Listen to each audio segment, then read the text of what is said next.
Number 3, third key to being a great father is to set a great example of how to live. Chapter 5, verse 19.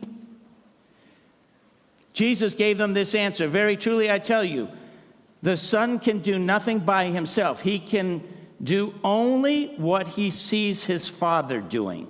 Because whatever the Father does, the Son also does.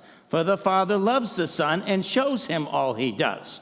And so, in other words, the son and the daughter are following the Father. The Father showing the son and daughter what to do, and the son and daughter are following the example of the Father, So, fathers, you want to live in such a way that your kids can copy you.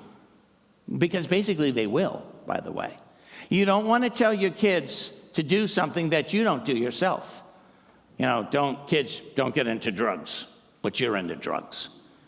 All right, you don't want to be a hypocrite. So set a good example as a godly man for your kids to follow. Now, under this, about great example, I was like, I wonder if there's a study about men going to church. So I put in church attendance, and believe it or not, Wikipedia, if you go to Wikipedia and put in church attendance, this chart will pop up from a study done.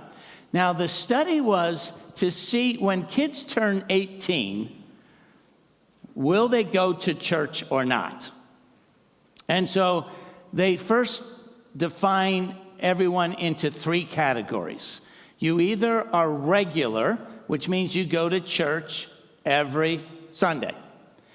Then the irregular are the people who go to church once a month. And then you have the non-practicing, and that's the people that don't go to church at all. And then they look at the kids.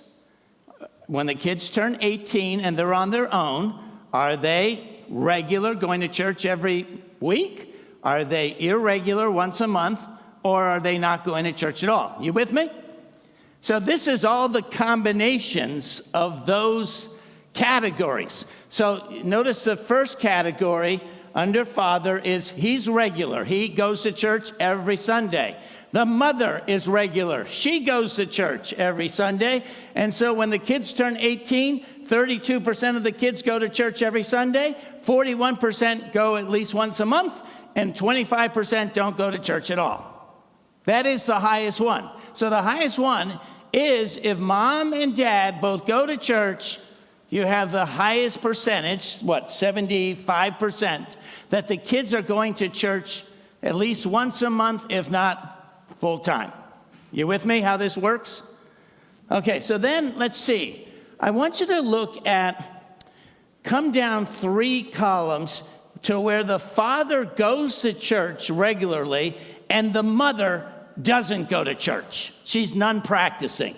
So that's the third one down. Do you see that?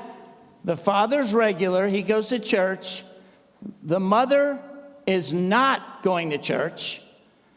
And how many kids are going to church regularly? 44%. Once a month, 22%. Not going to church at all, 33%.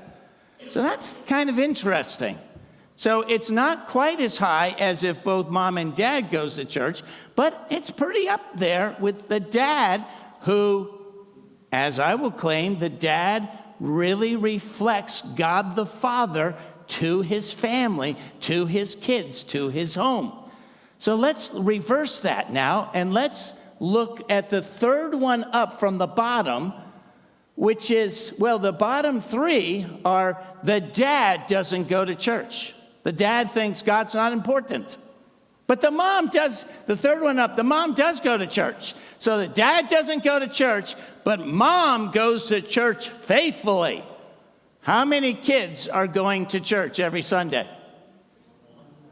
1.5%, right? So it's very low. It's very low when the dad is not going to church, way lower than if the mom doesn't go to church. What this chart shows is the importance that the man teaches his kids. God is number one in my life.